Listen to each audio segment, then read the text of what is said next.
Outra propriedade muito importante sobre os fluidos é quanto à sua compressibilidade.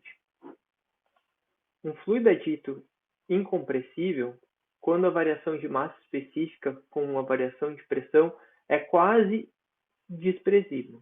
Então, por exemplo, se a gente considerar uma variação de 1%, tá, do meu volume, da minha massa específica de água, tá? Para causar 1% de variação, eu preciso aplicar uma variação de pressão no meu fluido. Lembra que acabou de definir quem que era a minha pressão, que são as forças que estão atuando no sentido normal, ou seja, que estão comprimindo esse meu volume. Para calcular uma variação de 1% nesse meu volume, se ele for de água, eu vou precisar de uma força de 210 atm, né? Então são como se tivesse 210 atmosferas da Terra pressionando essa minha água para que ela tenha uma variação de apenas 1% no seu volume, tá? Na sua massa específica. Os líquidos, praticamente todos, são considerados incompressíveis, tá? Então, sempre que a gente trabalhar com líquido, essa aproximação de que é um fluido incompressível é uma aproximação relativamente boa. Para os gases, a gente já não pode dizer a mesma coisa. Os gases, eles vão variar muito dependendo da sua compressibilidade. Então, um fluido ele é dito compressível quando eu tenho uma variação da minha massa específica muito grande em relação à pressão, principalmente se considerados com os fluidos incompressíveis, tá? Os gases, na sua grande maioria, eles são considerados compressíveis quando eu tenho um número de Mach maior do que 0,3, tá? O número de Mach a gente vai ver depois, mas ele calcula a velocidade do som com a velocidade do meu fluido, tá? Então, sempre que eu estiver trabalhando numa região de um número de Mach menor do que 0,3, eu normalmente posso considerar o meu fluido como um fluido incompressível, tá? E esse é o exemplo clássico da seringa com água e a seringa com ar. Eu era criança, não sei porquê, na casa da minha avó sempre tinha uma seringa. Não sei se ela tinha me dado de presente o que era aquela seringa, mas eu me lembro muito de brincar com uma seringa, tá?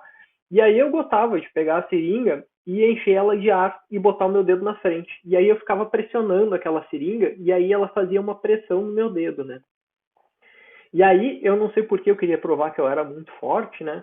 E aí eu pegava e enchia ela de água e tentava fazer ela ter a mesma compressão. E vocês podem fazer esse experimento em casa. Vocês podem pegar uma seringa, tá? Vazia, claro, sem ponta, né? Sem a agulha, né? E vocês enchem ela de água e vocês depois enchem ela sem água, né? Ou com ar, né? E aí vocês tentem apertar ela e ver o quanto que vocês conseguem comprimir ela quando ela estiver com água e o quanto que vocês conseguem comprimir ela quando estiver com ar, tá? E aí vocês vão ver que quando vocês tentarem comprimir ela com ar, vocês vão ter uma variação muito maior do volume do volume que se encontra dentro dessa seringa. Enquanto que vocês vão apertar ela com água e não vai ter praticamente nada. Se vocês conseguirem apertar um pouco, muito provavelmente é por causa da deformação da borracha e não pela variação do volume do líquido contido dentro da água, porque a água ela é um fluido incompressível, tá? Isso também explica muito quando a gente põe um, um líquido, por exemplo, uma cerveja, para gelar no congelador, né? A gente sabe, depois a gente vai falar um pouco mais sobre isso, que a cerveja, que a água, né, e a maioria dos líquidos, eles têm um ponto em que, quando eles congelam, o volume tende a expandir, né? O volume desse líquido vai tender a expandir quando eles passam do estado líquido para o estado sólido. Tem um ponto de expansão desse volume, né?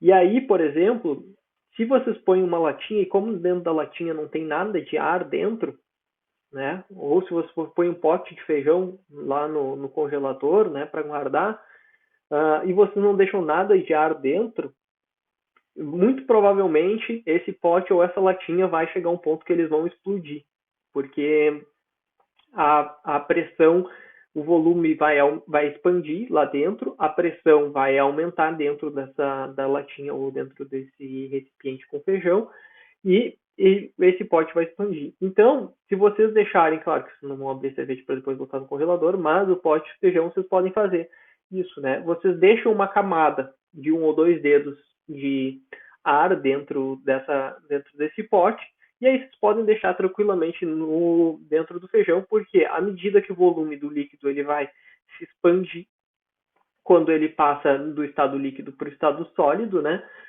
Ele vai se expandir, mas como o ar ele é compressível, ele vai conseguir ocupar aquele espaço a mais que ele precisava de expansão, sem ocasionar uma variação muito grande na pressão interna do volume, tá? E aí ele não vai explodir. Então, avisos de utilidade pública de como usar a mecânica dos fluidos no dia a dia.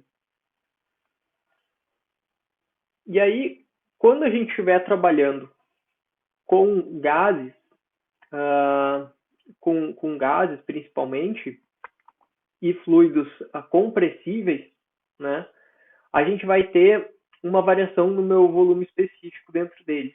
E aí, essa variação no meu volume específico, ela vai seguir, normalmente, a gente pode considerar como uma boa aproximação, seguir a lei dos gases perfeitos, tá? E aí, provavelmente, vocês já viram isso em outras disciplinas, né? E a equação dos meus gases perfeitos é PV vai ser igual a nRT, onde N é o meu número molar, tá? R é a constante dos gases, T é a temperatura, P pressão, V o volume, tá? E aí eu normalmente vou utilizar essas equações para encontrar uma relação entre pressão, volume, temperatura do meu fluido, tá?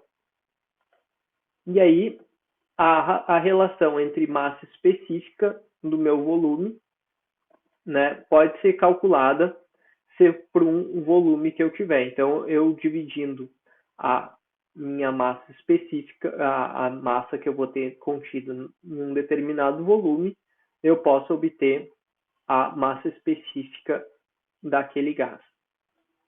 Nesse caso, quando vocês precisarem utilizar essa relação dos gases perfeitos, tá? Lembrem de sempre usar a temperatura em kelvins ou rankings, tá? Ela sempre vai ser dada em kelvins ou rankings. E aí vocês podem usar, se precisar, vocês podem usar aquelas tabelas de conversão que a gente já falou e apresentou na unidade anterior. Tá? E pressão é em termos de pressão absoluta, tá? Então, e não em termos de variação de pressão. Outra propriedade muito importante dos fluidos é a viscosidade. A viscosidade ela é uma propriedade que todo fluido tem. Todo fluido real ele possui viscosidade, tá? E a viscosidade é definida como a resistência que o fluido oferece a um movimento. E o fluido ele pode ser definido como uma matéria que deforma sob a ação de uma tensão de cisalhamento. Ele vai se deformar se vocês aplicarem uma força, se vocês botarem a mão de vocês sobre a superfície da água, tá? Vocês podem fazer esse experimento em casa, tá?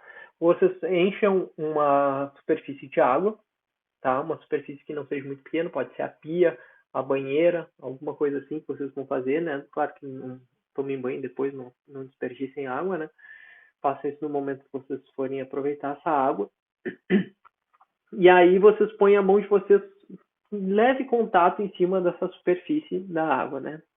E aí vocês sutilmente vão movimentar a mão de vocês sobre essa superfície da água. E aí vocês vão me descrever o que acontece com essa superfície no momento que vocês passam a mão levemente sobre essa superfície, né? Aí vocês podem fazer o mesmo experimento, pegar uma superfície sólida, a mesa, qualquer coisa assim, e vocês vão aplicar a mesma força sutil sobre essa mesa, né?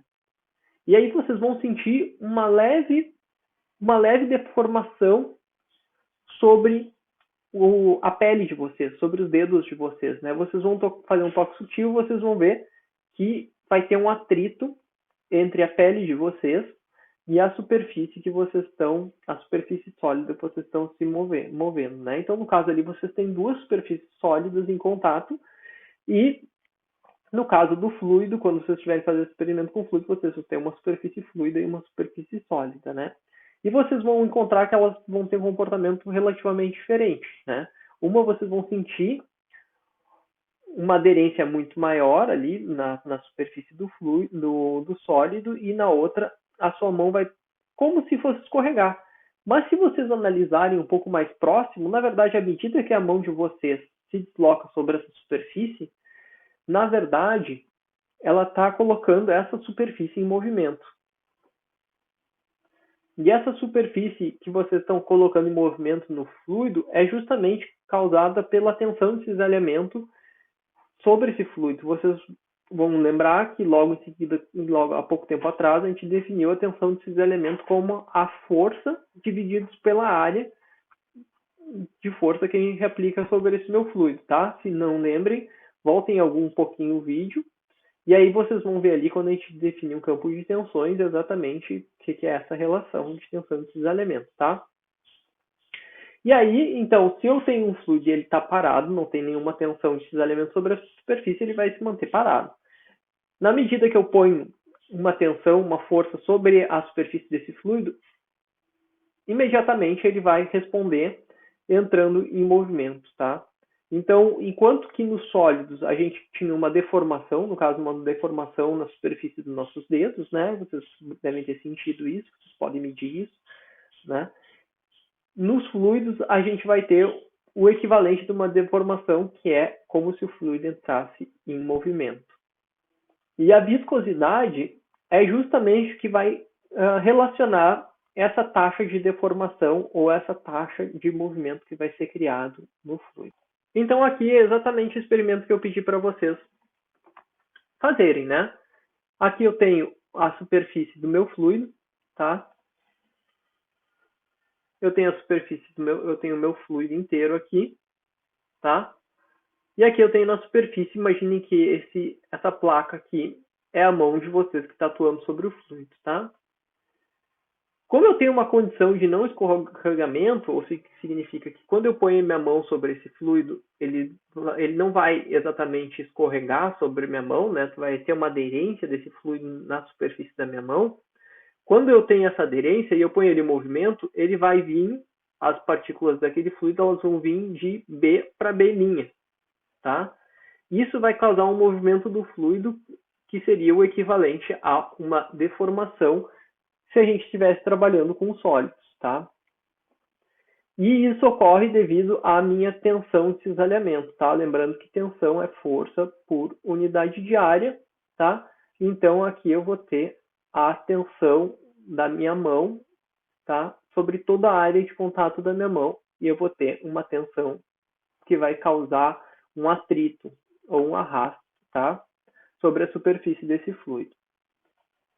E aí, se vocês analisarem, se vocês passarem a mão sobre esse fluido, vocês vão observar, se vocês tiverem um modo de medir a velocidade, ou vocês podem simplesmente olhar ou botar algum corante na água, se vocês quiserem, vocês vão observar que a superfície que está em contato com a mão de vocês vai se mover mais rápido e que essa velocidade vai diminuindo ao longo dessas camadas que vão ter da superfície do meu fluido, tá? Até que a gente vai chegar num ponto que vai ser no fundo, provavelmente da banheira ou da piscina que vocês fizeram o experimento, que essa velocidade vai ser igual a zero, tá? E ela vai ser igual à velocidade da superfície que vai estar em contato com o meu fluido pela condição de escorregamento, de não escorregamento, que a gente vai falar logo mais. O que a gente vai fazer agora, né? A gente vai fazer uma aproximação como se a área que eu estivesse movimentando dessa minha superfície tendesse a zero, né? Então, para um intervalo de tempo muito pequeno, eu vou ter um deslocamento muito pequeno da minha superfície, que vai ser igual a esse ΔA, tá? E aí, por relação trigonométrica, eu posso tentar calcular a essa variação e essa taxa de deformação do meu fluido em função da velocidade que eu estou aplicando, da velocidade com que minha mão está se mexendo na superfície, tá? Bem na camada assim, naquela camada infinitesimal em que a minha mão está em contato com a superfície, ela vai ter exatamente a mesma velocidade da minha placa, ou a velocidade da minha mão, tá? Então, e no fundo, eu sei que ela vai ter uma velocidade igual a zero, tá? Então, se eu pegar aqui a minha variação de velocidade de B, tá? De 0 até B, eu vou ter que vai ser 0, de velocidade vai ser 0, até a velocidade U, que é a velocidade da minha mão, a velocidade da placa que está se movendo, tá? Então, eu posso escrever que a relação entre U e B vai ser proporcional, tá? Se isso aqui for uma equação, uma reta, vai ser proporcional a U sobre Y, tá? E aí, se eu derivar esse lado da expressão e esse lado da expressão, tá? Eu vou calcular o meu du dy, ou seja, o quanto que a minha velocidade está variando ao longo dessa altura y, considerando y0 aqui, tá? Vai ter que ela vai ser igual à minha razão u sobre b, se ela for constante. E aí, então, eu posso calcular a taxa de deformação, né, como o limite em que essa variação, esse intervalo de tempo vai tender a zero. Tá?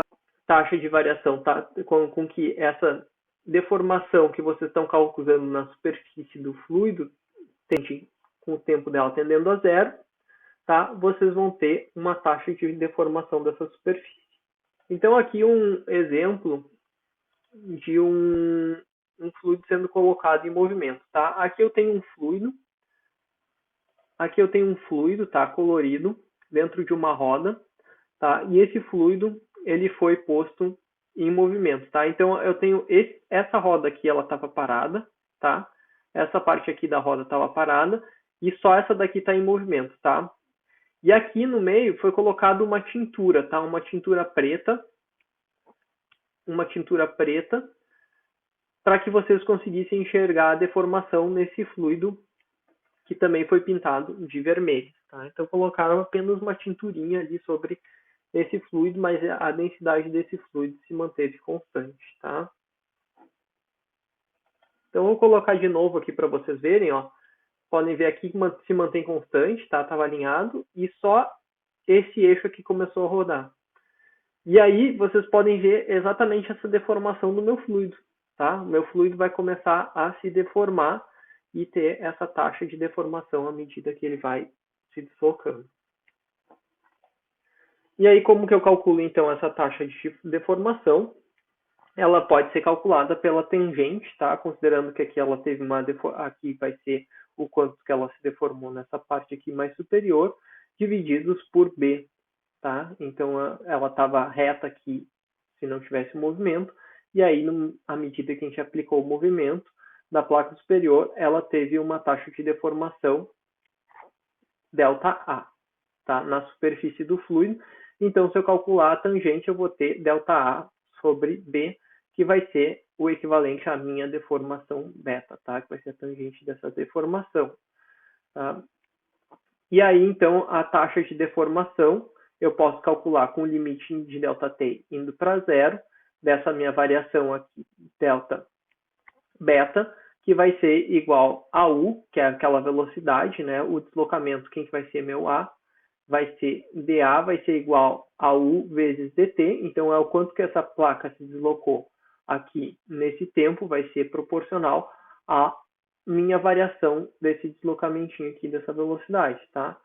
E com isso eu consigo calcular delta beta, e aí eu aplico essa equação aqui, e aí eu vou chegar com essa relação, que U sobre B, tá? U é velocidade, sobre B, vai ser igual a du dy. É uma relação tanto óbvia, muito fácil de vocês chegarem. Tá? Se vocês não entenderem, refaçam esse problema no papel, que vai ficar bem mais claro para vocês. E aí, sabendo que a nossa tensão de cisalhamento, né, a força que a gente aplica por unidade de área, ela vai ser proporcional à quantidade de deformação, ou seja, se eu aplicar uma força maior, eu vou ter uma maior deformação do meu fluido, logo eu posso dizer que essa taxa de deformação do meu fluido vai ser proporcional a du sobre dy, tá? E aí, para que a gente encontre esse valor aqui, para que a gente tenha uma igualdade, a gente precisa colocar uma constante de proporcionalidade. E a essa constante de proporcionalidade a gente chama a viscosidade, tá? Que é uma propriedade inerente de todo fluido, que é uma constante de proporcionalidade de aderência ou de resistência ao movimento que todo o fluido tem, tá? A única opção da gente não ter viscosidade são se a gente considerar fluidos ideais, e aí fluidos ideais vão ser aqueles que não vão ter viscosidade. Todo fluido real, ele possui viscosidade, mesmo que essa viscosidade seja baixa. Em alguns casos, a gente pode ter aproximações que a gente considere fluidos ideais e que eles não tenham, a gente pode considerar a viscosidade nula, tá? Alguns fluidos vão ter uma viscosidade maior. Quanto maior for a viscosidade, por exemplo, o óleo, ele vai ser um fluido muito mais viscoso, por exemplo, do que a água, né? Então, ele vai ter uma resistência ao movimento muito maior do que a água, tá? A vaselina, que foi o exemplo que a gente viu no começo daquele fluido, ele vai ter uma resistência muito maior ao movimento do que a água, tá? Então, quanto maior for a minha viscosidade, maior vai ser a resistência que esse meu fluido vai ter a movimento, tá? Por quê? Porque aqui, ó, resistência ao movimento vai ser a tal, que é a força de cisalhamento, né, que a gente considerou como uma força de atrito do meu fluido, que está atuando nas laterais do meu fluido, tá? Ela vai ser proporcional à viscosidade. Então, quanto maior for a minha viscosidade, maior vai ser o atrito, maior vai ser o meu tal. Com a mesma força, quanto maior for a minha viscosidade, menor vai ser o meu du, tá? Ou seja, mais lento vai ser meu fluido. Quanto maior for a minha viscosidade, para uma mesma força, mais lento vai ser o meu fluido. Ok? E aí, então, vamos ver quais que são as dimensões da minha viscosidade, tá? Como que a gente calcula a dimensão da minha viscosidade? A gente já viu isso na unidade passada. E vocês fizeram uma série de exercícios para calcular a dimensão da unidade. Então, vamos verificar, tá? Aqui eu tenho tal, que a gente tinha visto que era... Deixa vocês pensarem. Força por unidade de área, tá?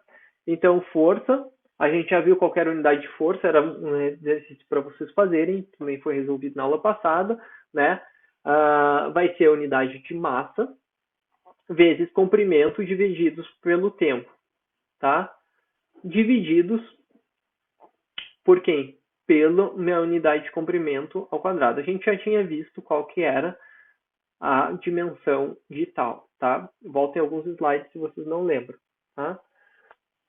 E aqui, então, eu tenho o mu, que é a dimensão que eu quero encontrar, tá? E aí, aqui eu tenho o du. Quem que é meu du? Du é a velocidade, então, comprimento pelo tempo, tá? E dy é o meu comprimento, então divididos pelo meu comprimento, L na menos 1, tá? Aí, o que eu vou fazer? Eu vou passar toda essa parte da minha expressão para o outro lado, tá? E vou manter só o tempo na menos 1 aqui, desse lado, tá? E aí, se vocês fizerem essa, e vocês vão ver que por unidade de tempo, eu vou ter que vai ser massa vezes comprimento, divididos por comprimento, divididos por tempo ao quadrado, tá? Esses metros, eu vou ter unidade de área, tá?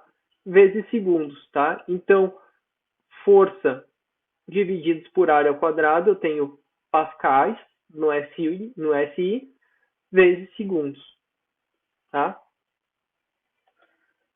Então, aqui um exemplo para mostrar para vocês como que a gente pode ter essa relação entre a minha tensão de cisalhamento e a minha taxa de deformação, tá? E aí a gente vai ter para diferentes elementos e para diferentes temperaturas, tá? Então aqui, por exemplo, eu tenho minha água a 16 graus Celsius, tá? Então eu vou ter aqui uma taxa de deformação constante ao longo dessa linha, que vai ser, tá? Se eu dividir aqui justamente a tangente aqui, vai me dar a minha viscosidade da minha água a 16 graus Celsius. Se eu aquecer minha água, tá? Vocês vão ver que a resistência, a tensão de cisalhamento dela vai diminuir. Logo, a minha taxa de variação da minha deformação aqui, ela vai diminuir também. Ou seja, a minha água a 38 graus Celsius, ela é menos viscosa do que a minha água a 16 graus Celsius. Tá? O ar atmosférico a 16 graus Celsius, olha como a taxa de cisalhamento, a taxa de deformação do meu ar, tá? Para uma determinada tensão que é aplicada nele, ela é pequena. Ou seja, a viscosidade do meu ar atmosférico é muito baixa. Compara ele agora com o petróleo bruto, tá? Acabei de extrair o petróleo da minha jazida. Ele está mais bruto do que o óleo que a gente está acostumado a botar no carro, tá? Então ele vai ter uma taxa de deformação muito baixa, tá? Então minha taxa de deformação aqui, meu por cisalhamento, vai ser muito baixa para uma determinada força, tá? Então a minha mu aqui, a minha viscosidade do meu petróleo bruto vai ser muito alta, tá? E aí vocês podem utilizar, né, a equação da tangente, né, cateto oposto sobre cateto adjacente, B sobre A sobre B, né, e a gente vai calcular a minha viscosidade, né? Então a declividade dessa reta aqui, tá? Justamente a declividade dessa reta, se eu considerar tensão de cisalhamento por taxa de deformação, vai ser exatamente a minha viscosidade, tá? E aí, para todos os fluidos que se comportam, que a gente pode calcular a viscosidade e que eu vou ter uma taxa de deformação regular, tá? Que minha taxa de deformação vai ser constante em função do estresse, isso a gente pode calcular em laboratório, tá? Toda vez que essa relação aqui me der uma constante, que o ângulo tangente se comportar de forma constante, a gente vai ter um fluido newtoniano, tá? Então, um fluido newtoniano é aquele com que a tensão de cisalhamento e a taxa de deformação se mantém constante, tá? Que ele se mantém constante para uma determinada força. Todos os gases e a maioria dos líquidos, eles são considerados newtonianos, tá? Mas tem alguns fluidos, por exemplo, como pasta de dente, asfaltos e alguns outros polímeros que se comportam de forma não newtoniana. Ou seja, essa relação aqui que a gente estava usando para calcular a minha viscosidade, ela não vai ser constante, tá? Eles vão ter diferente comportamento, diferentes taxas de deformação para diferentes estresses na superfície. Então, fluidos newtonianos conseguem se comportar de forma constante, enquanto que fluidos não newtonianos não se comportam de forma constante, tá? E aí nós temos, então, para fluidos newtonianos, essa é a relação aqui, tá? Eles vão ter aquele comportamento que a gente tinha analisado antes, tá? Fluidos dilatantes, tá? Eles vão ter esse comportamento aqui. Eles vão começar quase se comportando como um fluido não newtoniano, tá? Até que vai chegar um ponto que a minha taxa de deformação vai começar a ser menor à medida que eu aumento o meu estresse, tá? E aí ele vai se comportar dessa forma aqui, tá? ele vai começar a aumentar praticamente exponencialmente a taxa de resistência que ele tem em relação ao movimento. Pseudoplásticos, tá, que são outros tipos de fluidos, eles vão ter um comportamento inverso. Ó. Eles vão ter, quando tu aplica o estresse na superfície aqui, ó, à medida que está aumentando esse estresse na superfície, tá, ele vai aumentando a taxa de deformação, tá, mas não de forma regular. Ele vai estar a uma taxa menor do que se eu tivesse aumentando ele de forma regular, tá? Então, se eu tivesse uma reta aqui, a reta estaria indo mais rápido, estaria subindo mais rápido a partir de um certo ponto do que aqui, tá? E aí tem outros fluidos, como os fluidos plásticos de Bingham, né? Que eles vão ter, tu pode aplicar uma força nele, vai aplicando uma força, e ele não se deforma, tá? Força, aperta, ele não se deforma. Até que chega um ponto que ele vai se deformar muito rápido. Tá?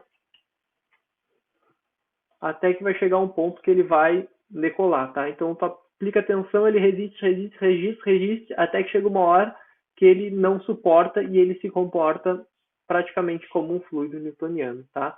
A diferença é que esse daqui precisa de um valor mínimo de estresse, tá? E para o fluido newtoniano, qualquer estresse que tu aplique na superfície vai gerar alguma taxa de deformação, mesmo que ela seja muito pequena. Então aqui é um exemplo de fluido não newtoniano, né? Esse foi um experimento que foi feito na Universidade de Lamar, tá? E é um experimento muito divertido que se pode ser feito assim, né? Ele se faz com maisena e água, tá? Se não fosse por causa da situação do Covid, a gente poderia tentar fazer isso em algum final de semana. Então vocês basicamente vão colocando maisena e misturando ela com água, tá? Numa proporção até que ela fique muito alta, né? E aí vocês podem ver, aqui eles estão misturando, né, o fluido, e aí vai chegar uma hora que tu vai poder correr e tu vai poder fazer uma série de coisas que é como se estivesse caminhando sobre a água, né? Só que à medida que tu fica muito tempo parado sobre essa superfície, né, se tu aplica uma força e tu sai rápido dela, ele se comporta quase como uma superfície rígida. Mas se tu fica parado sobre essa superfície durante um intervalo de tempo, tu vai aumentando a pressão que tu vai tendo sobre a superfície e aí tu começa a afundar, como se fosse uma areia movediça, né? Então, vocês podem ver que eles conseguem andar sobre esse fluido, né?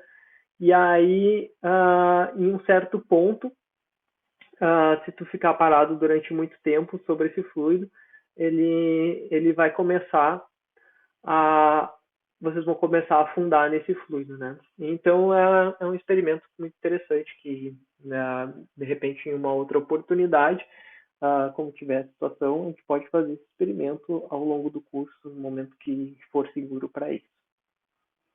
Eu deixei o link aqui para vocês, então vocês podem olhar o vídeo no YouTube, e se vocês procurarem por fluidos não newtonianos no YouTube, tem uma série de vídeos muito interessantes, tá? Recomendo vocês olharem, e eu vou deixar apenas esse como recomendação para vocês, mas tem muitos outros. E aí, esse é o exemplo que a gente estava falando ali do plástico de Bingham, né? Ele é um fluido que se comporta como se fosse como um sólido, até que ele atinge uma tensão cisalhante, quando no momento que ela é excedida, né, ele vai ter uma taxa de deformação linear, tá? E isso pode ser encontrado, por exemplo, na pasta de dente, e em algumas suspensões de argilas, lama de perfuração,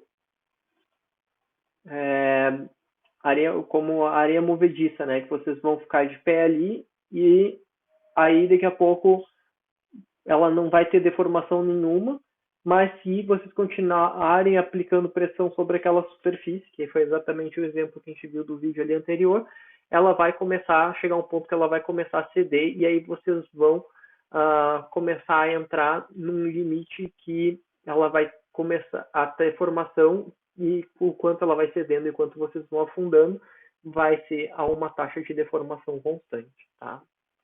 Tá? Aí tem os pseudoplásticos, né? Então a gente tem aqui que é esse daqui, tá? Onde a taxa de deformação ela vai ser crescente, e aí ele vai se tornando mais fino, né? Ela começa, em vez dela seguir reto aqui, como seria com o fluido newtoniano, né? À medida que a gente vai aumentando a força, a minha viscosidade é como se a viscosidade dela fosse diminuindo, tá? E aí ele vai se tornando como se fossem mais finos, né? E aí isso daí tem uma série de polímeros, né?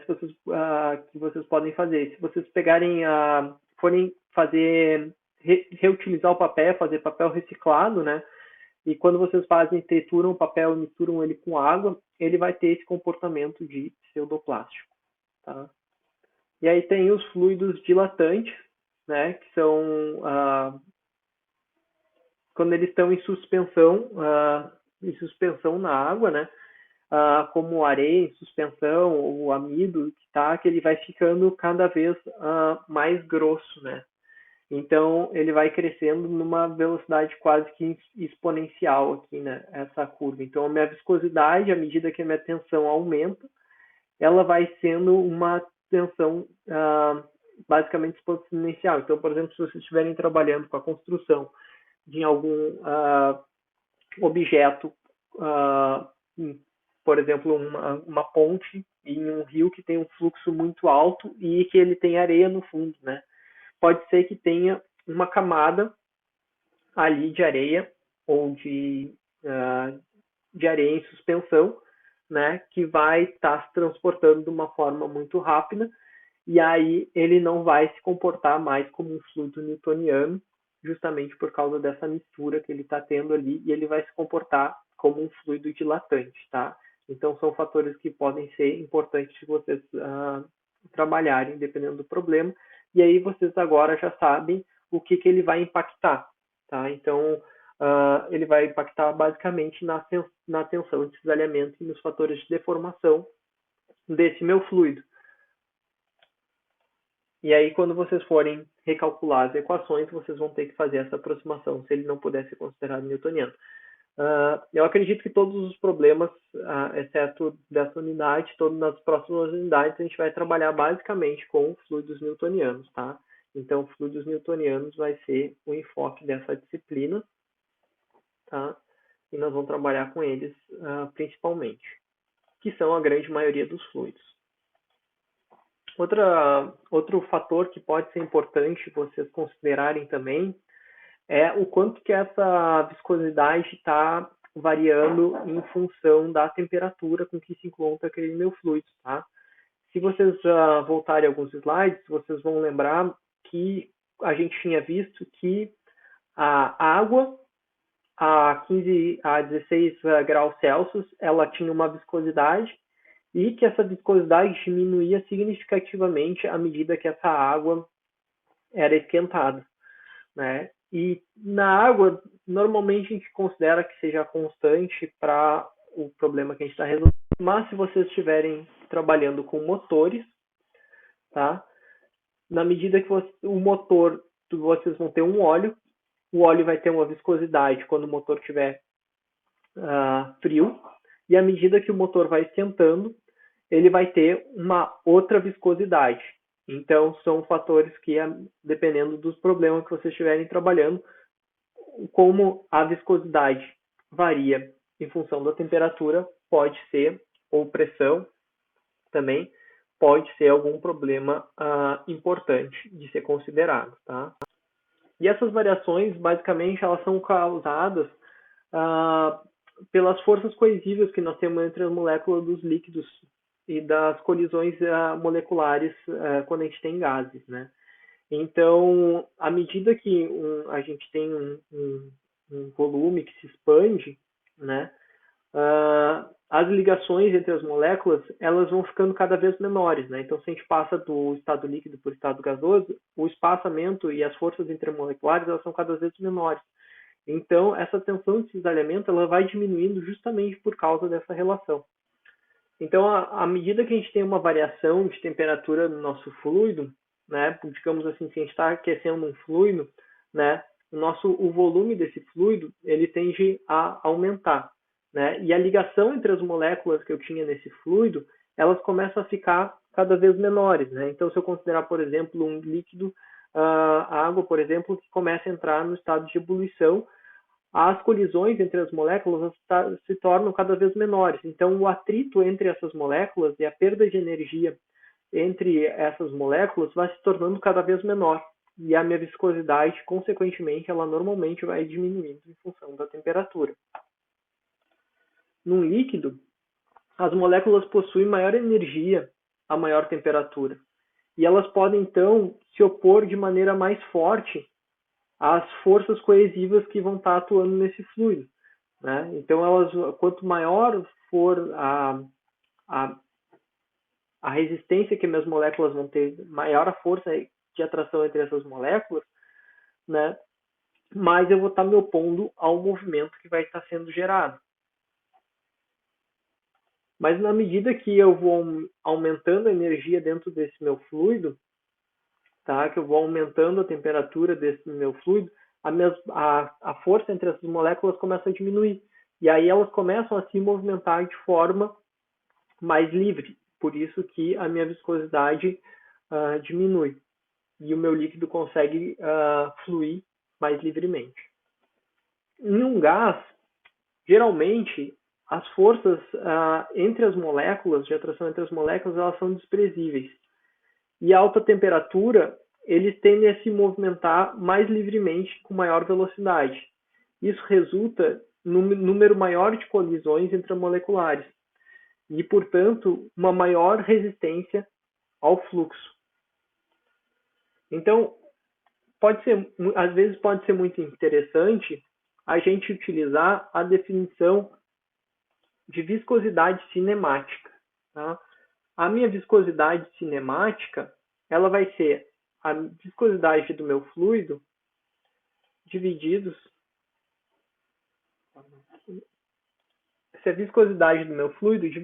pela minha massa específica, tá?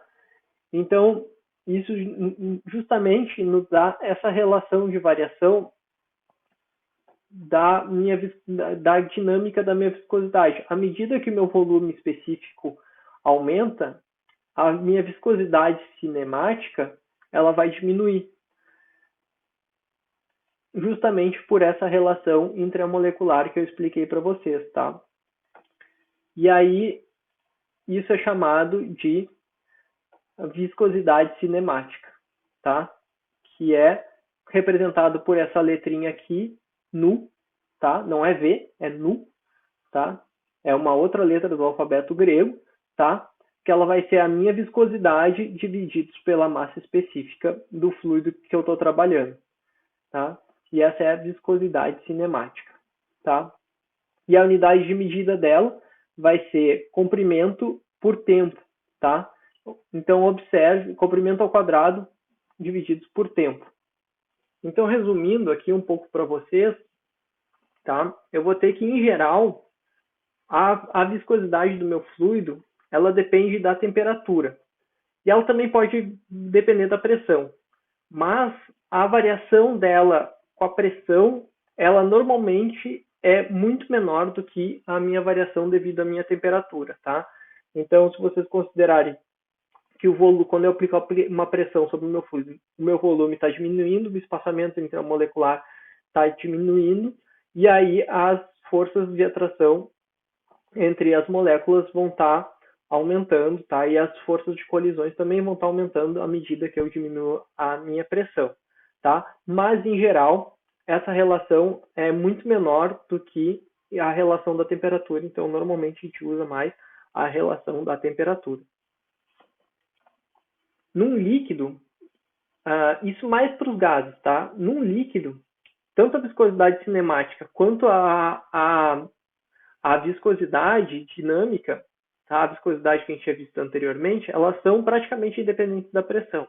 Então, a viscosidade, a variação da pressão vai ser muito mais importante para os gases, porque eles são compressíveis, tá? Então, tu consegue ter uma variação maior do volume do que nos líquidos que normalmente são considerados, que praticamente todos são considerados incompressíveis, tá?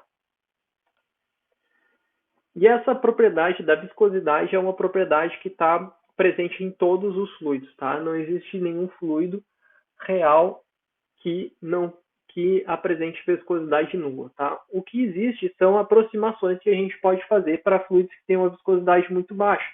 E aí a esses fluidos nós chamamos de fluidos ideais, tá? O fluido ideal, que é aquele que a gente pode dizer que a viscosidade dele é praticamente nula. Tá? E isso vai ter uma série de implicações e vai facilitar uma série de cálculos que a gente vai ver nas próximas unidades, tá?